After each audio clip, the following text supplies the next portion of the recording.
म्हणजेच राहुल गांधी हतबल झालेत, काँग्रेस रोज संपत चालली अशी प्रतिक्रिया येते आणि ही प्रतिक्रिया महाराष्ट्रातून येते। मंत्री चंद्रशेखर बावनकुळे यांची प्रतिक्रिया आपण पाहतोय, कारण की पुन्हा एकदा एनडीएला बिहारमध्ये भरघोस मत मिळताना दिसतंय, आघाडी मिळताना दिसतेय आणि विजय होताना दिसतोय। त्यामुळे आता महाराष्ट्रात सुद्धा भाजप एनडीएचे जे घटक पक्ष आहेत ते या ठिकाणी जल्लोष करताना दिसतात।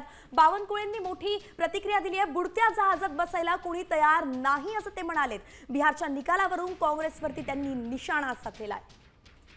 काय म्हणाले बावनकुळे, आपण त्यांच्या शब्दांमध्ये ऐकूया। काही भाषणामध्ये राहुल गांधीच्या एकाही भाषणामध्ये बिहारचा विकास मांडला गेला नाही। राहुल गांधीच्या किंवा त्यांच्या महाविकास आघाडीकडे, महागठबंधनकडे कुठलाही डेव्हलपमेंटचा अजेंडा नव्हता।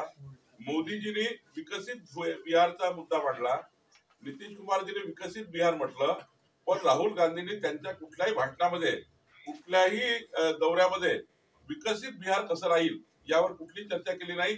त्यामुळे जनतेने त्यांना लाथाळलं।